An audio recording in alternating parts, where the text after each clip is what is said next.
because I'm not used to it. So the first speaker of this session will be Nicolas del Grosso, and he's a postdoc in Germany, a neuroscientist, and he's working in open and reproducible science and the study of the learning process itself. And in this talk, he will review a series of tools for packaging and managing data analysis pipeline. So please welcome him with applause.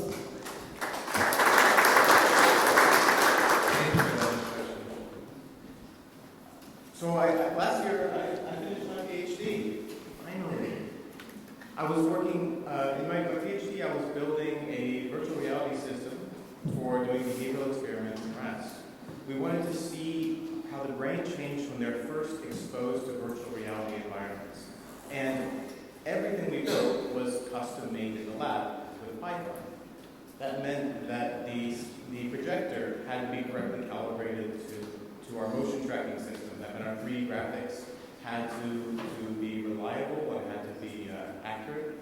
That meant that our behavioral data acquisition systems had to be accurate, our voltage things had to be all kind of linked together, and if any of it went off, well, we would have to start the experiment over again, which would mean getting new animals, starting all from scratch.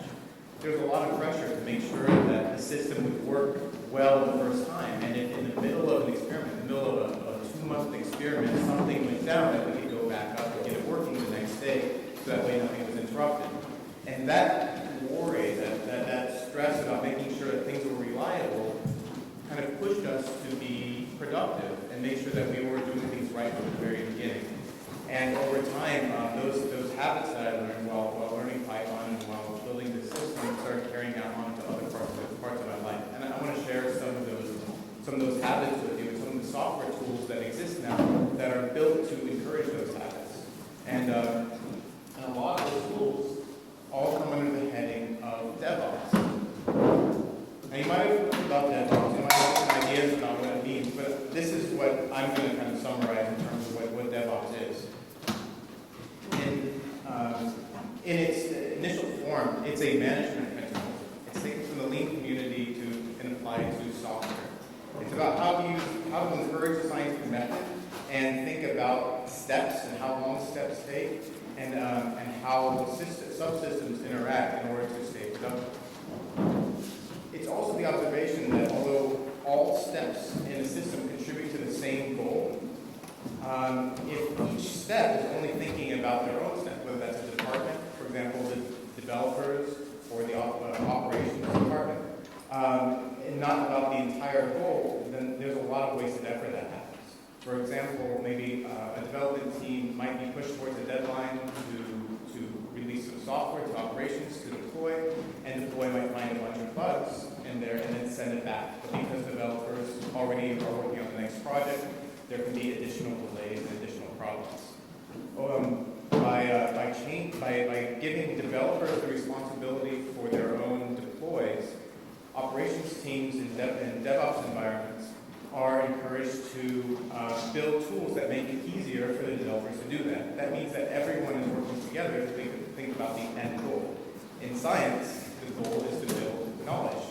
That final manuscript is only a piece of the puzzle. In the end, you want your readers to not only understand what you're trying to tell them, but trust what you're telling them and build new knowledge on top of that. That means that from the very beginning of your research process, that's the end goal that you should be working towards. And when you realize that from the beginning, you'll realize that your software stack and your work and your own knowledge is going to be changing throughout that process. And if you work in a way that accommodates constant change, you'll be able to experiment more and do more things and stay productive, even when your pipeline is getting more complex. The set of software tools that are being developed, and this is a really fast-moving field, is designed to help encourage you to have that mindset and stay productive even as your team grows and even as your software grows.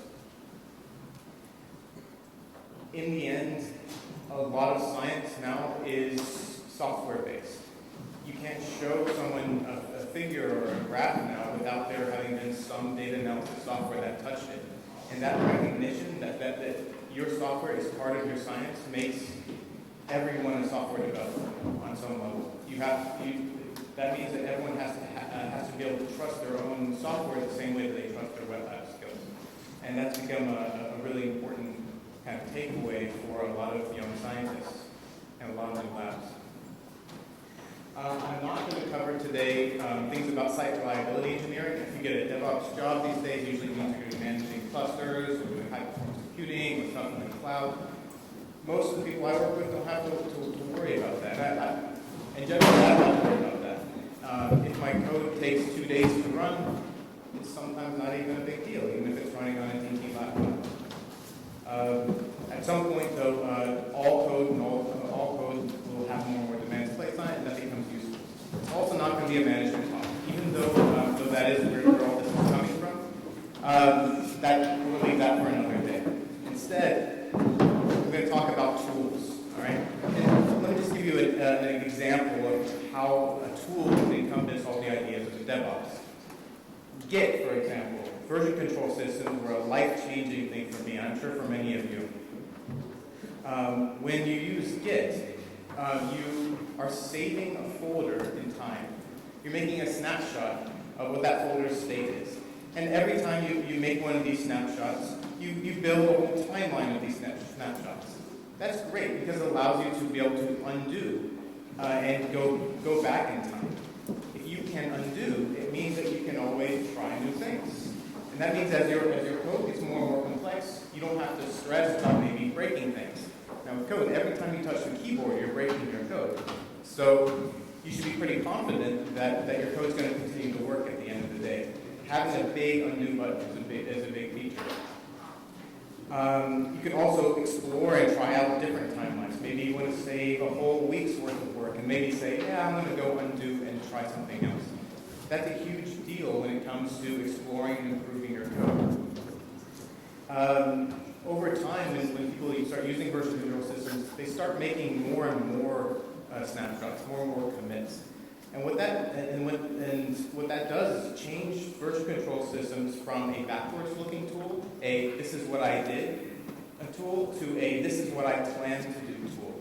You start thinking in terms of commits. You start saying, well, in my next 20 minutes of work, I'm going to make a commit. What am I going to do now? And because Git encourages you to make a message every time you make a save, you start becoming goal-oriented as you're building your commits. Once you start using feature branches and all kinds of different things, you really start being more productive with your own work. And because it's asking you to describe in your own words what the point is, you start thinking in levels of features, not in levels of code lines or syntax. This embodies the 3 ways of DevOps. These 3 principles that all come together in order to produce smooth pipelines.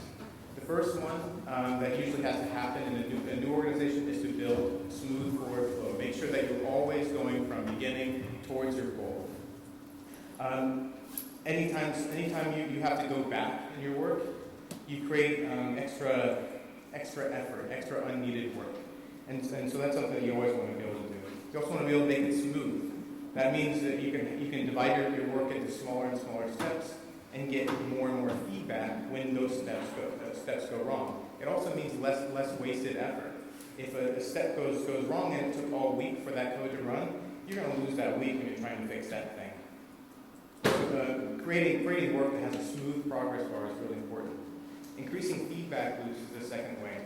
You always want to find out if things are working. Not if they're not broken. You want to find out if they're working. And that means constantly testing and asking questions of your environment. And finally, you want to have an environment that fosters continuous improvement.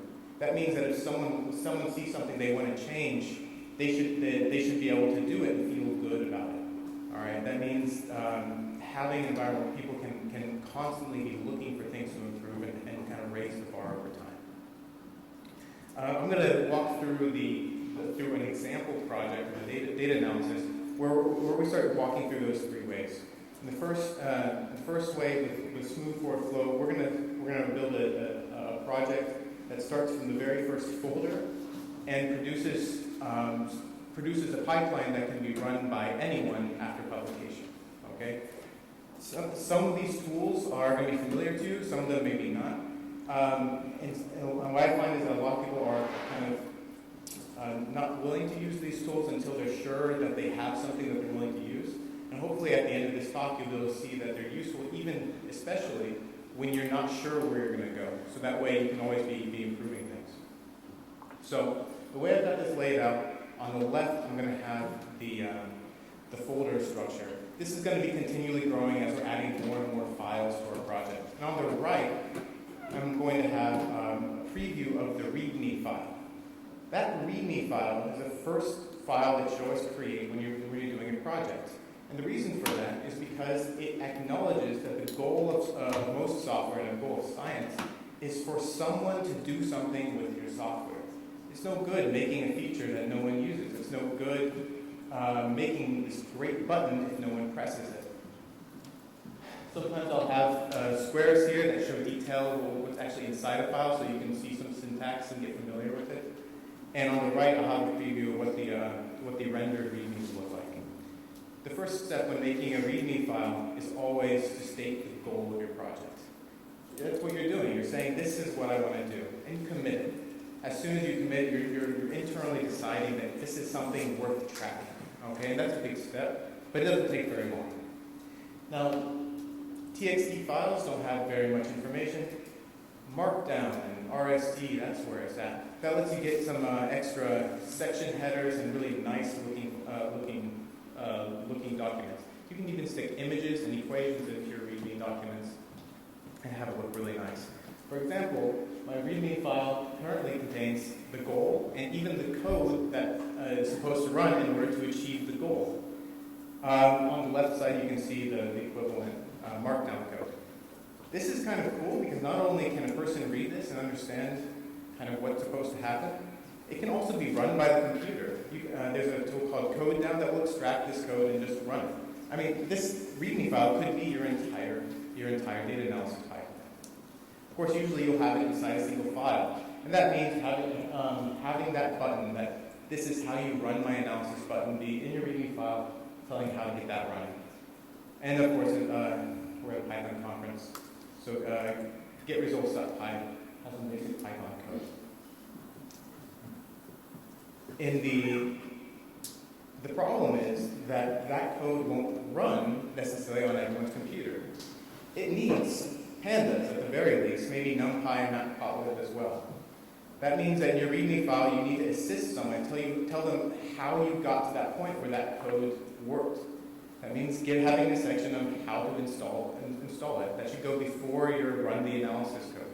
In this case, we're using pip, the package manager that comes with Python now. Pip will download the software from repositories online from the PyPy website, or the cheese shop, or the warehouse. I can't track what it's called anymore. But you could just stick all that into a script as well. For example, you could have a bash script that just runs those commands. That way, a person knows that this is the file for running the code that installs the stuff, and this is the file that runs the code that runs the analysis. You've got the two pieces kind of nicely separated, and they're all in order on the README file. This is an example of infrastructure as code. You have a file that is code that's meant to build a programming environment that allows your code to work. A lot of times, though, it's better to have something called infrastructure as data. A data file, that's a very simple structure usually, that DevOps tools can use in order to do whatever they need to do. Pip, for example, can actually take a text file that just has the different packages on each line and just install from them there. This is usually called requirements.txt. I'm sure you've seen it in a lot of projects. However, those aren't exactly the things you need to get them to run. You see, science is all about reproducibility. If someone installs those packages, and those packages have changed over the last 6 months or 6 years, which often happens, they might not get the same figures you have, and it won't be clear why that is, whether it's because of the packages fault or something else. They need exactly the versions of the packages you have. One of the ways that you might not know right now what exact packages you need, what versions you need, you might not even care. All that really matters is what versions you're using right now. Pip has a command called pip freeze that exports all the versions of all the packages that are currently in your Python environment. Okay, so even though you installed pandas, you might have gotten a lot more than pandas. All the packages that pandas depends on. And being able to keep track of that is really useful. These are often called lock files. And requirements.lock isn't a standard name, but I'm putting it here as a placeholder for the next slides. The next problem is Python. I mean, you actually do need a specific Python version for a lot of software. We've all kind of dealt with the whole Python 2 versus 3 fiasco. Luckily, that seems to be cooling down. But what if your code needs to be Python 3.7? Well, the Conda is a really popular package manager that allows you to make what's called a virtual environment. This means having a tool that downloads Python and just installs into that one. Not only does it allow you to control what version of Python you're using, it allows you to make sure that whatever you're installing to that Python doesn't interfere with all your other Pythons. This keeps your code reproducible and all of your code reproducible. A lot of projects will have their own Python version that's running. In fact, Conda does a lot. You can do everything with Conda if you want, including installing your requirements files. This means that you're using a higher level tool, a single tool for installing packages and installing Python. But that's a lot of steps, isn't it? There's also there's been a lot of new tools that have been coming out in the last years. One of them is pipend. Pipend kind of integrates those two really nicely. One of those, in order to start a new package with pipend, you'll tell the Python version you want, and you'll give pipend the install command, and it'll do the same. For your user, all they have to do is give the pipend install command, and it'll install both the Python and the packages all at once. Then when you want to activate that Python, you just give the shell command, and then you've got an environment where you can give your Python. Of course, you can do this in one step if you say pipend run. This just says, look, using the environment you've created, run this thing, give the Python command. There are a lot of other nice tools too. I really like Poetry, for example. Poetry has similar commands. Poetry install will install from its lock file, and it's got a shell command, and it just works. It also supports the new standard PyProject.toml, which is going to be supported by, should be supported by almost every tool. It also has a run command. Picking pipend versus Poetry versus Conda or setup.py for me has always been kind of a hard decision. I never know what people are going to recognize or support. Luckily, in researching this talk, I found dependency hell, which the package that just transfers a package that uses one to something else. So if you come across Poetry but you prefer for pipend, you can call a single dep hell command and it'll just do it for you. So that should make it kind of nicer to use. For the rest of this talk, I'm just going to stick with Poetry. But that's not all. You see, your code probably depends on more than just Python. Probably depends on the operating system and a lot of non-Python packages as well. How do you make sure that when you send out software, you say that you built some analysis that does something, that anyone that has the code is going to be able to do it? Well, you should be able to package the operating system along with everything as well. That's where containerization solutions start to come into the picture. There are two kind of big ones right now. One of them is Docker. And that one was mostly made for kind of the web industry. And in order to specify all the steps of installing things, what you can do is specify a package, essentially a container that will be downloaded from their repository that contains the packages you need and the operating systems that you need.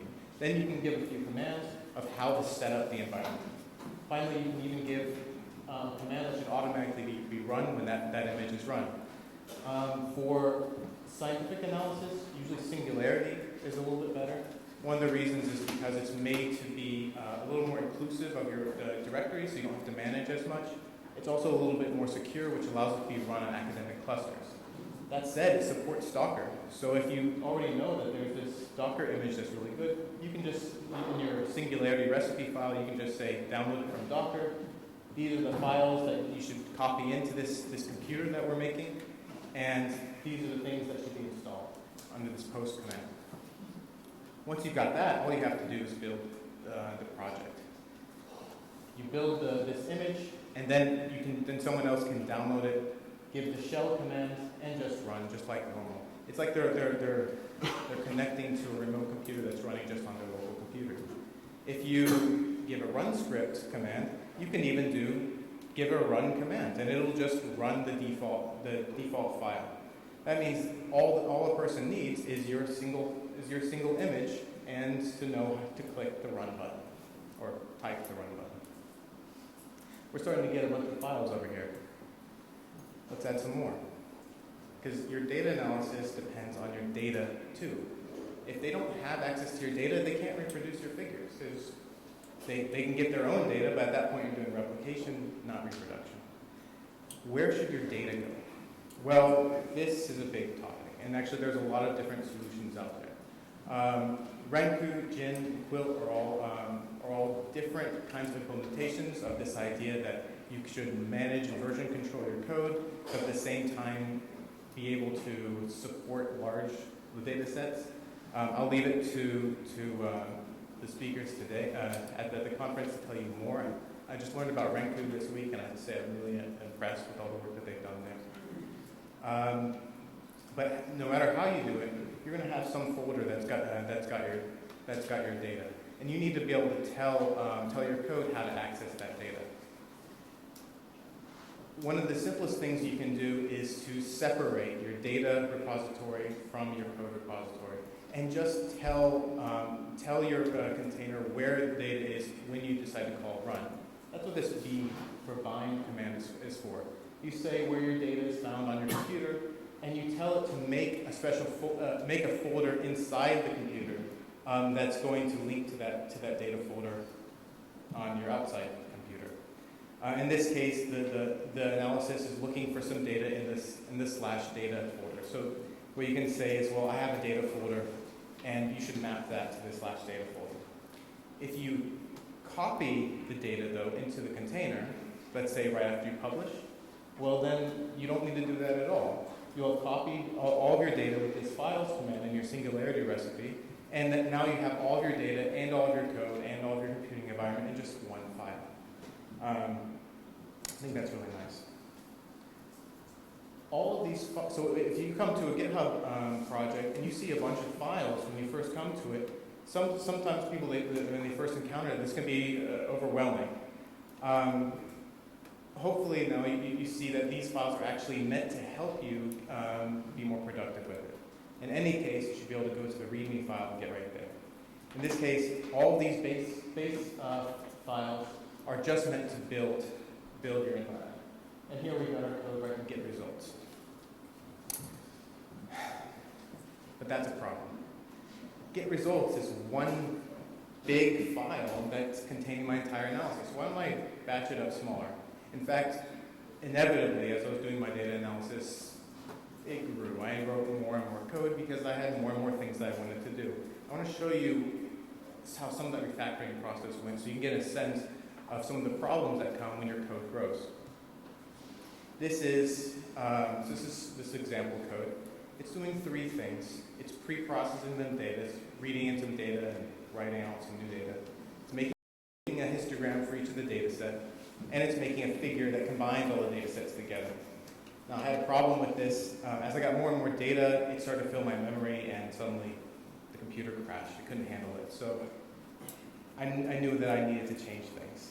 But as I was looking and trying to figure out exactly what my code did, I started to notice that all this purple code had nothing to do with what I cared about in my science. And anyone that was reading this code would not easily be able to tell what was important from what kind of was just managing files. So I started to refactor it. Any single for loop can be changed into multiple for loops. So here's the same code, but now in 3 steps. reprocess, make histograms, and make figure. And you have the same lines. Let's refactor a little bit more. This is the same code, but now all of the management of the files is put right at the top, right before the for loops. You're saying, look, these are all the files that we're going to process, and then in the for loop, just do those things. You've got the code that's data management, and the code that then will workflow management, and then the code that's actually doing the analysis separated. Now let me show you a tool that I use to make this even easier to read. This is a new type of file. It's called a snake file. And it's a tool that comes from a tool called SnakeMake. SnakeMake is Python with a little bit extra. And it does the same thing. It has different rules, not comments now. This is executable code. And it has inputs, outputs specified in certain patterns. And from it, it can figure out what steps connect to what steps. You can install, it's a Python package, you can install it, and you run, if you want to generate figure 1, you can just say snake make figure 1, and it'll figure out all the steps that need to happen. This is really, really nice. You can also put all of your code into just scripts. And now when you do that, that file, that snake file, only contains workflow management code. It's essentially code that people can ignore if they already know which script that you care about. This means that this whole step is now just inside one little file. It makes it easier to manage the code and easier to understand what's happening. Especially since workflow managers like SnakeMake can generate graphs to show how all those files are connected up to each other. What do you do with this? Well, you put it in the base directory too. You've got the snake file here, and then you replace your run script command with your SnakeMake command. To the user, all they care about is run your singularity file, and now your whole process runs. Of course, my analysis got more and more complex. I had more steps. But because I had a tool that was managing all those steps for me, there are lots of them out there. For example, SnakeMake, DoIt, Airflow, which all do basically the same thing. They specify the inputs and outputs of every step, and then they ask you what step to run. It actually was pretty easy. Workflow tools, because they know what your goal is, can give you a lot of support. They can do partial processing, for example, which means that if my analysis fails right at the end, but succeeded in processing most of the files, the next time I say SnakeMake figure 1, it'll just start from where it left off and continue on, saving me a lot of time. It'll do parallel processing. If I have tons of files, there's no reason why it can't just do multiple ones at the same time. And since it knows already what the graph looks like, it can do that.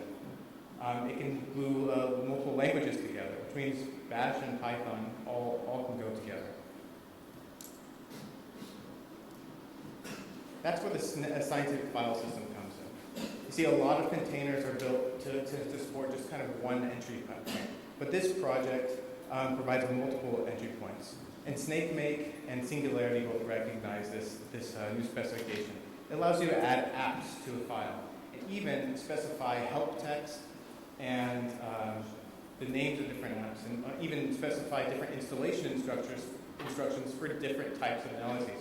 Which means that some of your analysis that depends on some certain software, can be separated from analyses that depend on different sets of software, making it both easier to read and easier to run. All of these come together in the first way.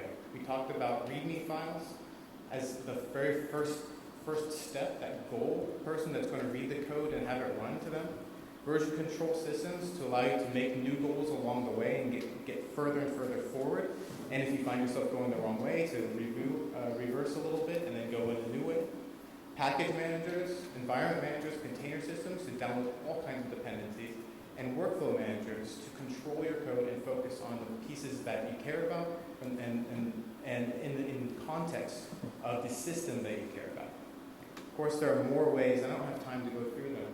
But automated testing, test-driven development, continuous integration, and pair programming are all cases where having more feedback and more rapid feedback helps to make you more productive. In the third way, this becomes more policy and general behaviors.